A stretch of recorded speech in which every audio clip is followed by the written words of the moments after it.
चाहिए, क्योंकि मैं अक़लियत के लिए लड़ रही हूँ और ये अक़लियत का प्रोग्राम है। और जब मैं ये प्रोग्राम में शामिल नहीं होंगी तो मेरा ज़मीर मेरे को क्या कहेगा, क्योंकि मैं अगर पॉलिटिक्स में आई हूँ तो सिर्फ अपने भाइयों और बहनों की खिदमत के लिए। मैं अपने आप को अल्लाह ताला का मुलाजिम समझती हूँ और अल्लाह ताला के लोगों की खिदमत के लिए हूँ मैं, इसलिए मैं ये प्रोग्राम अटेंड करने के लिए आई हूँ। जैसा कि आप सबको याद होगा, शादनगर में केसीआर जी बोले थे इलेक्शन से पहले कि आप मुझे जिताइए, आप टीआरएस पार्टी को जिताइए, मैं तमिलनाडु की शक्ल में 3 महीने के अंदर जो है 12% रिजर्वेशन दूंगा। वो 12% रिजर्वेशन तो दिए नहीं, उल्टा जो है 4% रिजर्वेशन जो कांग्रेस पार्टी दी थी उससे भी जो है अक़लियत को महरूम रखे। उसके बाद ये कहा गया था कि मैं वक्फ बोर्ड को जुडिशरी पावर दूंगा। वक्फ बोर्ड को अभी तक जुडिशरी पावर मिला नहीं, बल्कि रिकॉर्ड सेक्शन को जो है लॉक कर दिया गया। उसके जिम्मेदार कौन? ऐसे और कई वादे हैं, जैसे नया हज हाउस बनाऊंगा, KG to PG education free करूंगा, अजमेर शरीफ में रुबात बनवाऊंगा, जहांगीर पीर की दरगाह को जो है 50 करोड़ रुपए दूंगा डेवलपमेंट के लिए, इस्लामिक सेंटर बनाऊंगा जी। लेकिन ये सब चीज़ें अभी तक जो है अमल में नहीं आई। ऐसे और भी कई वादे हैं, लेकिन ये बड़े बड़े वादे पूरे नहीं हुए, तो मैं छोटे वादे गिन के टाइम वेस्ट नहीं करना चाह रही हूँ। आजकल का जो मुसलमान है, जो अक़लियत है, वो कहाँ है? अगर तरक्की हुई है तो मुसलमानों की नहीं, शादी खानों की हुई है, शॉपिंग मॉल्स की हुई है, और एक से एक चीज जो है टेबल पे रहते हैं, लवाजमात रहते हैं, अल्लाह की सुन्नत के मुताबिक हम शादी करते हैं, लेकिन उसके बाद जो है जो मुसलमान के मन में आए वही करता है। आजकल का मुसलमान सोया क्यों है, गाफिल क्यों है? क्योंकि आजकल के मुसलमान को खामोश रहने की आदत हो गई है। ये इतना खामोश है कि किसी भी तकलीफ पे आवाज नहीं उठाता। आखिर कब जागेगा ये मुसलमान? कब इसकी गैरत जागेगी? क्या आपने कभी देखा है, हम कभी भी सेल फोन खोलते हैं तो चीखू पुकार की आवाज आती है, चाहे वो मुसलमान मर्द हो या चाहे मुसलमान औरत हो, इंसाफ के लिए पुकारती है, इंसाफ दो, इंसाफ दो, इंसाफ दो।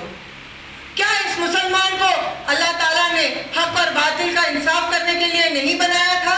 फिर ये मुसलमान आज हक की दुआ और इंसाफ की दुआ क्यों मांग रहा है? क्योंकि ये इंसान अल्लाह से दूर हो गया है और दुनिया को करीब कर लिया है। आजकल का मुसलमान परेशान क्यों है? हाल ही में हमारे मरहूम भाई कादिर खान की मौत हुई, वो भी पुलिस वालों की बेरहमी से, उन्होंने बेरहमी से उसको मारा। क्या मुसलमान कायदीन ने इसमें आवाज उठाई? नहीं उठाई। हाल ही में एक डॉक्टर बच्ची खुदकुशी करती है, वो अपनी मौत मरती है। चाहे जो भी वजूहात उसके पीछे थे, उसका दुख है हमें, लेकिन केसीआर जी उसको 10 लाख रुपए देते हैं। कादिर खान की फैमिली को क्या? मरहूम की फैमिली जिस हालात से अब गुजर रही है या जो तकलीफ उनको हुई है उसका क्या? कादिर खान की फैमिली को क्यों नहीं कुछ दिया गया, जबकि वो उनके ही पुलिस वालों से मारे गए थे? क्योंकि उनकी पार्टी में जो अक़लियत का फैसला करने वाला है वो एक रबर स्टैंप है। वो अक़लियत के लिए कुछ भी आवाज नहीं उठाते। हमारे होम मिनिस्टर महमूद अली साहब, अगर अल्लाह ताला ने उनको एक कौम का सरपरस्त बनाया है, लेकिन उसी कौम के खातिर वो बेवफा है, उसी कौम के लिए वो चुप बैठे हैं, वो कभी आवाज नहीं उठाते। देखा जाए पूरे हिंदुस्तान में अक़लियत के लिए आवाज उठाने के लिए कोई भी नहीं है। लोगों को लगता है असदुद्दीन ओवैसी है, जमात की पार्टी है, अपनी पार्टी है, लेकिन वो कोई मुसलमान सपोर्टर नहीं, वो बीजेपी सपोर्टर है। उनके छोटे भाई असेंबली में कहते हैं मुझे ओल्ड सिटी को देखकर और न्यू सिटी को देख के रोना आता है। भाई, इसकी वजह कौन है? 50 साल से ज्यादा आप लोग पावर में हैं, आपके वालिद थे, आपके बड़े भाई एमपी हैं, आपके एमएलएज हैं, आप हैं, काउंसलर्स हैं, आपके मंडल प्रेसिडेंट्स हैं आपके, और फिर भी ओल्ड सिटी अंडर डेवलप्ड है, जबकि स्टेयरिंग भी आपके ही हाथ में है, फिर भी ओल्ड सिटी अंडर डेवलप्ड में है। तो इसके जिम्मेदार कौन? और फिर आप कहते हैं कि मेरा दिल रोता है। ये मगरमच्छ के आंसू आप किसको दिखाना चाह रहे हैं? पहले भी उन्होंने कहा था और फिर से उन्होंने दोहराया है, जिसका मैंने उनको जवाब भी दिया था। और मैं मोस्ट ऑफ द टाइम जो है गवर्नर को रिप्रेजेंट करती रही हूँ, ह्यूमन राइट्स को, माइनॉरिटी नेशनल कमीशन को, प्रेसिडेंट ऑफ इंडिया को जो है रिप्रेजेंट करती रही हूँ कि तेलंगाना में 2014 के बाद जो है पॉलिटिक्स का नजरिया बिल्कुल ही बदल गया है। जहां पे आप देखो असदुद्दीन ओवैसी बेवा का रोना रहते हैं, जब देखो तब कांग्रेस ने ये किया, कांग्रेस ने वो किया। अगर तुम्हारे को बेवा का रोना ही होता है तो 2012 तक हमारे साथ क्या कर रहे थे? आपके बाबा हमारे साथ थे, आप हमारे साथ थे, आपके एमएलए हमारे साथ थे। 2014 के बाद बिल्कुल ही पॉलिटिकल निजाम बदल गया, आप लोग आजाद हो गए, क्योंकि आप लोगों की जो डोर है कांग्रेस ने कस के पकड़ी थी, आपको कहीं जाने नहीं देते थे। अब आपके पास मौका है, आप हर जगह जा रहे हैं, हर जगह घूम रहे हैं, हर जगह फिर रहे हैं, अकलियत के वोट काट रहे हैं, आप बीजेपी के सब बी टीम बन गए हैं आप। और फिर हर टाइम आप इल्जाम लगाते हैं कि कांग्रेस पार्टी ये करी, कांग्रेस पार्टी वो करी। आखिर कब तक आप रोना रोएंगे? आज आप जिस मुकाम पे हैं वो कांग्रेस की देन है, और उसके बाद अगर तरक्की हुई है तो आपकी हुई है 2014 से, अकलियत की नहीं हुई है। अकलियत जैसा था वैसा ही है, ओल्ड सिटी जैसी थी वैसी ही है। मेरा यहां आने का ये मकसद है कि मैं अपने अकलियाती भाइयों बहनों को कहूं कि लीडर्स के ऊपर, उलमाओं के ऊपर इल्जामात लगाना छोड़ दीजिए, जागिए, अपना फर्ज अदा कीजिए, आपके एक वोट का फर्ज, उसकी ताकत को पहचानिए। आपके और आपके आने वाले बच्चों का भविष्य कैसा होगा, वो कौन सी पार्टी देगी, वो कौन सी पार्टी में हम लोग महफूज रहेंगे, उस हिसाब से आप सही लीडर को चुनिए, सही पार्टी को चुनिए। आजकल अगर आप देखेंगे हमारी बेटियां, हमारी बहनें जो है पुलिस की सीढ़ियां चढ़ रही हैं, जो आजकल का मेन इश्यू है फैमिली इश्यूज, फैमिली प्रॉब्लम्स। कुछ थोड़ी लोग जो होते ही जो है पुलिस स्टेशन की सीढ़ियां चढ़ना, कोर्ट की सीढ़ियां चढ़ना। क्या हम ये चीजें अपनी घर में चार दीवारी में नहीं सुलझा सकते? क्या हमारे वालिदैन शादियां नहीं करें? क्या वो कभी पुलिस स्टेशन की सीढ़ी चढ़े? जब हमारे निकाह जो है मस्जिद में होते हैं तो हमारे फैसले भी मस्जिद में होने चाहिए,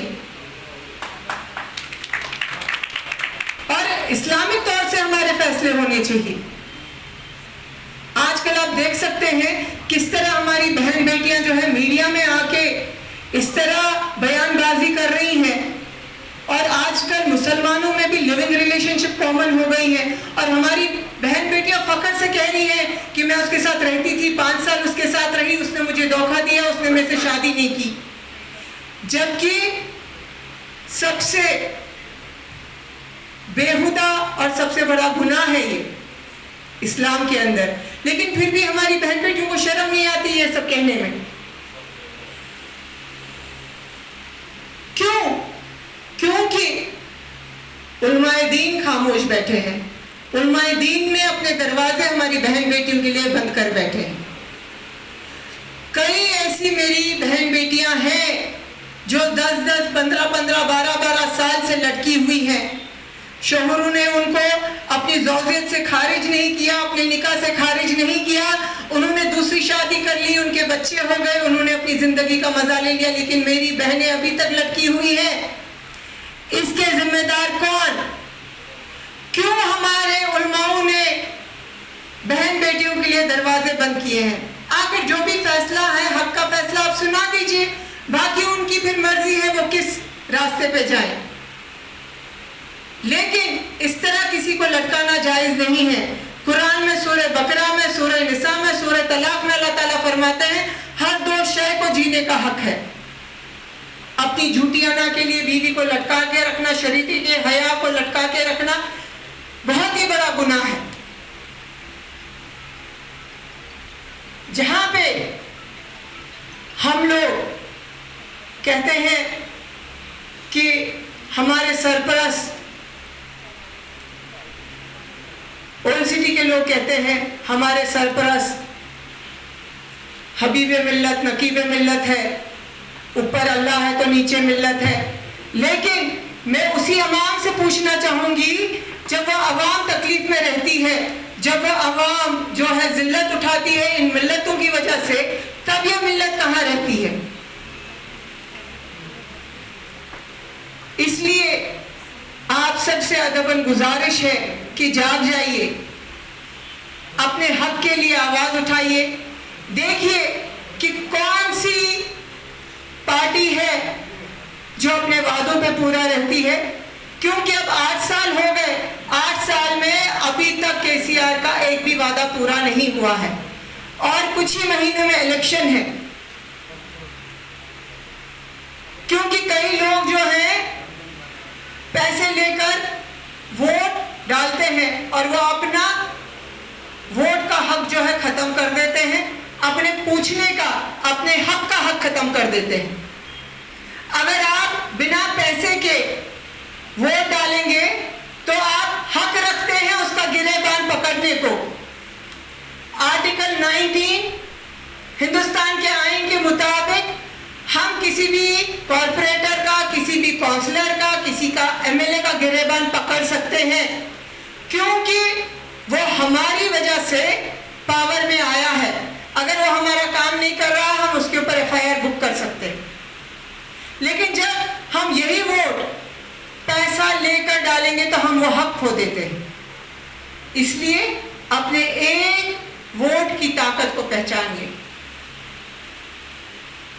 मुसलमानों को अल्लाह ताला ने अदल का फैसला, हक का फैसला करने भेजा था, लेकिन आजकल का मुसलमान जो है दुनियादारी में मुमल्लिस हो गया और मुसलमान ने वो हक खो दिया। इसलिए हमारे ऊपर जो सब हावी हो रहे हैं,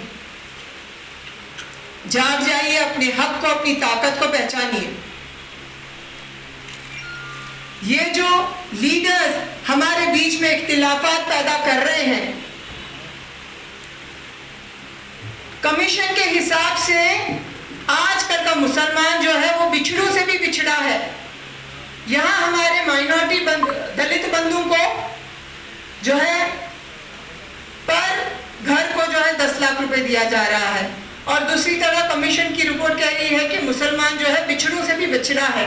तो फिर मुसलमानों को माइनॉरिटी बंधु क्यों नहीं दिया जा रहा, मुस्लिम बंधु क्यों नहीं दिया जा रहा? इसके लिए भी हमें आवाज उठानी चाहिए, हमारा हक है उसके ऊपर। अगर हम इसी तरह खामोश बैठे रहे, इसी तरह जो है हम चुप्पी बरते रहे, जैसे महमूद अली जी हमेशा चुप्पी बरते रहते हैं, तो हमारे ऊपर ये लोग और हावी हो जाएंगे।